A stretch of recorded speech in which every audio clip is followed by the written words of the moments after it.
These are the books I read in March, and I would love to tell you what I thought about them.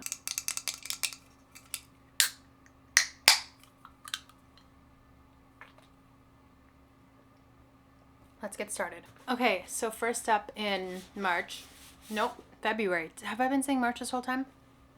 February. I reread the Hunger Games trilogy, as most people probably did when The Ballad of Songbirds and Snakes came out. So I read that, and then the movie came out, and then I decided to reread the trilogy. I don't think I've read them since like early high school, maybe mid high school. So it's been like 7 or 8 years. I've rewatched the movies a bunch of times because I really, really enjoy the movies. And so I wanted to recompare them. So I read a book, and then I watched the movie, and then I read the second book, and I watched the movie. Read half of Mockingjay, watched part 1, other half part 2. I'm all re-caught up. I think maybe it goes without saying that these feel a little bit more like reality with everything that has been going on in the world over the past couple of years, but especially I think in 2023, 2024. Felt a little scarier than normal. A lot of the parallels were really accurate.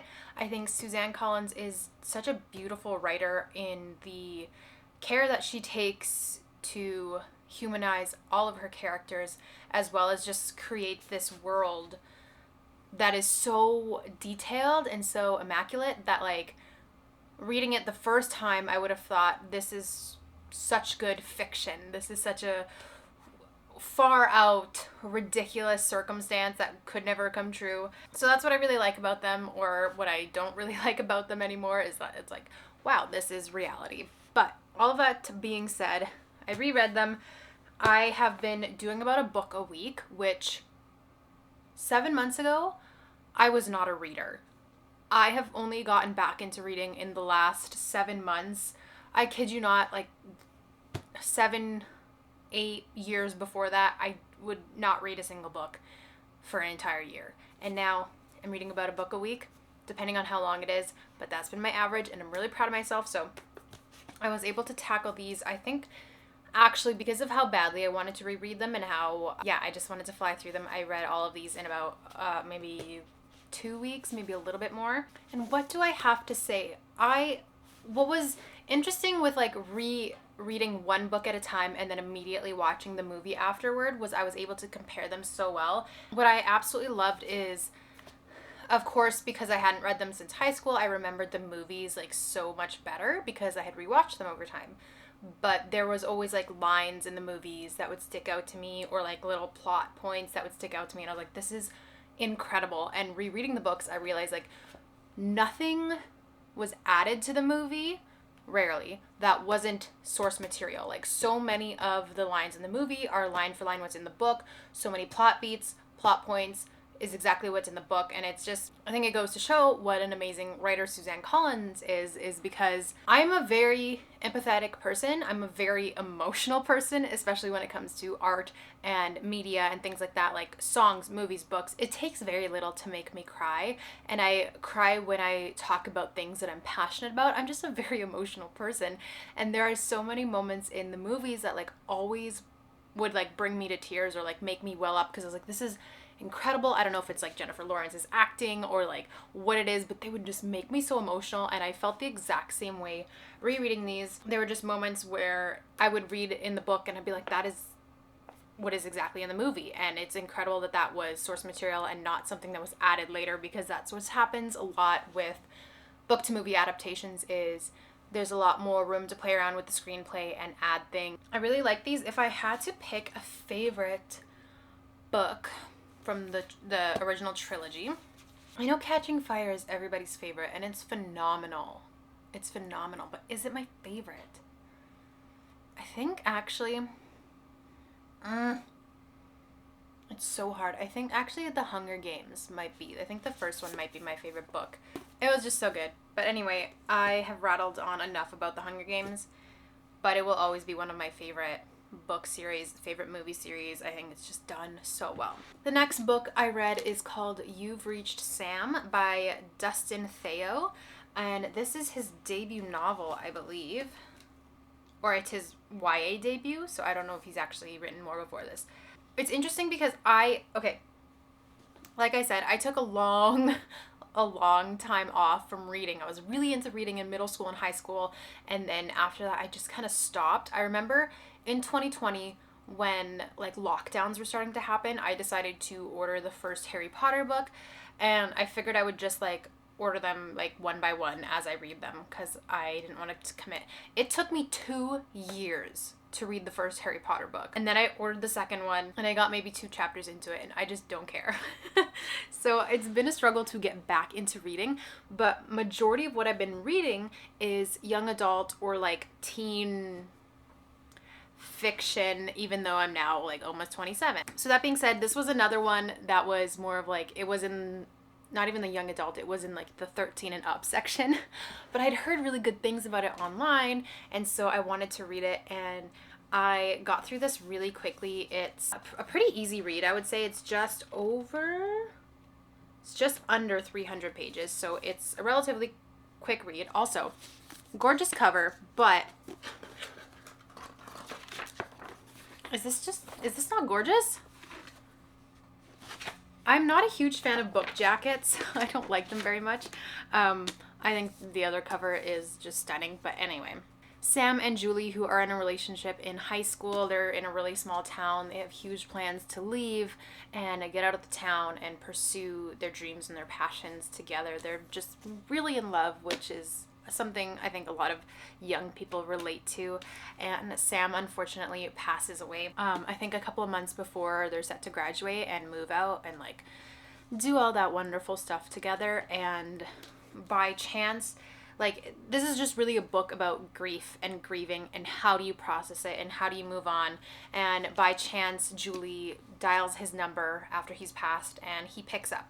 So I don't want to say it's like a supernatural element because it's not like supernatural in the way that you would think supernatural is, but I guess it would be a supernatural occurrence where he picks up the phone and they're able to have conversations throughout the book, and it's just sort of dealing with how do you let each other go, how do you move on from the fact that Julie doesn't get to spend the rest of her life with Sam, and on the other hand, Sam is also grieving having lost his life and he didn't get to accomplish what he wanted to accomplish, and just a lot of feelings that I feel on a daily basis. I often feel, which is ridiculous. I know it's ridiculous to say that I feel old being 26, almost 27, but there's always that feeling of I'm running out of time to accomplish what I want to accomplish. And then of course, if you throw in, an accidental death or a sudden death into the mix, it's like your life is just cut super short. And so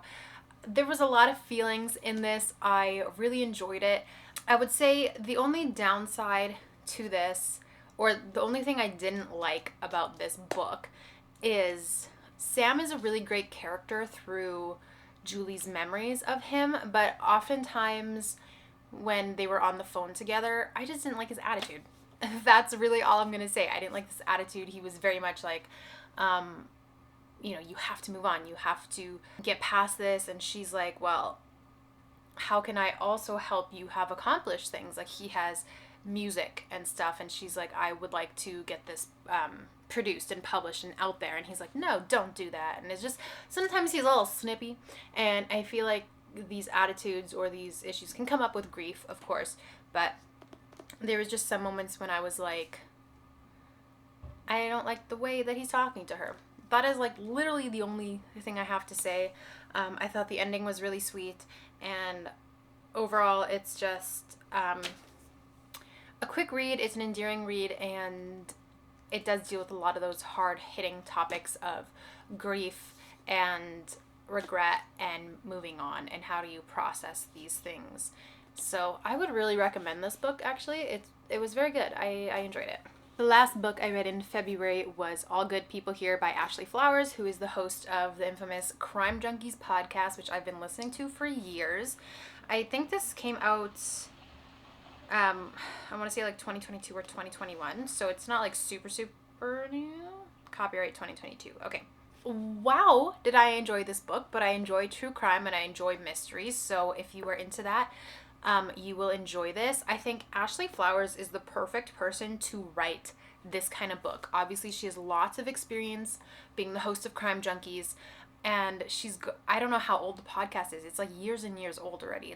It's been established for a long time, and so she's had so many stories that she's gotten to tell, like other true crime stories that they've gone through, whether they're solved or not. And so I feel like she has a good understanding of creating a story. If you've ever listened to the podcast, you know it's not just like a play-by-play on the facts, like this happened and then this happened and this happened. Like, she weaves and creates a story along with her co-host, and it just really sets the scene.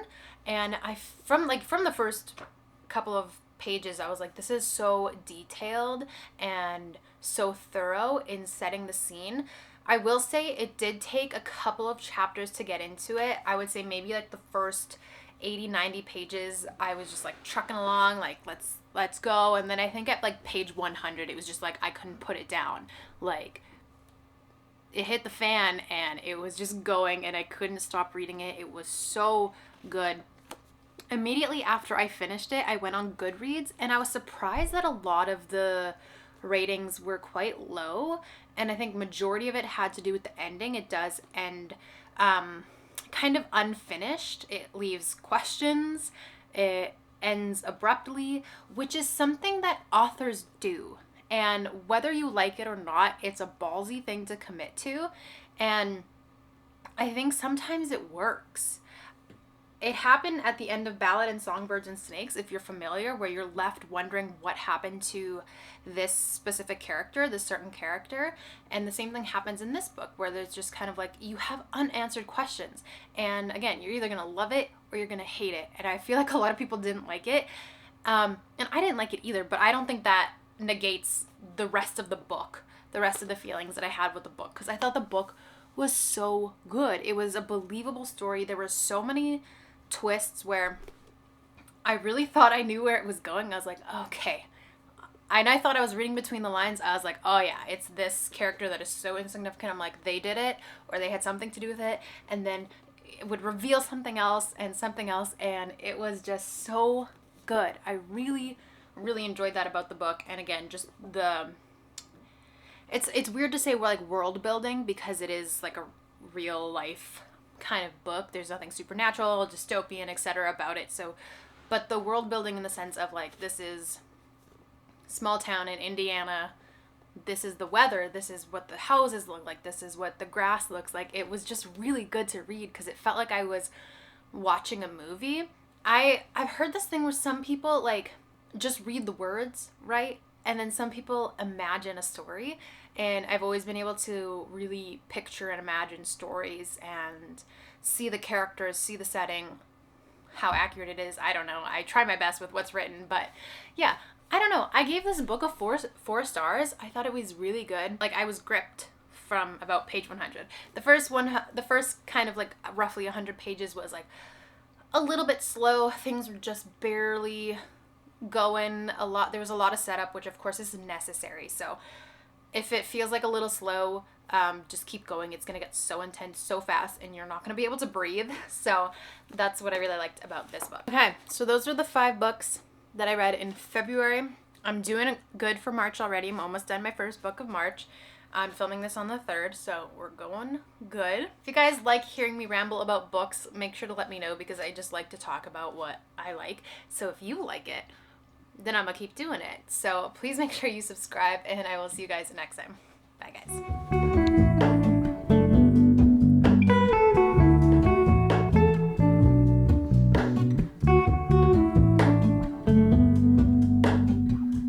Hello,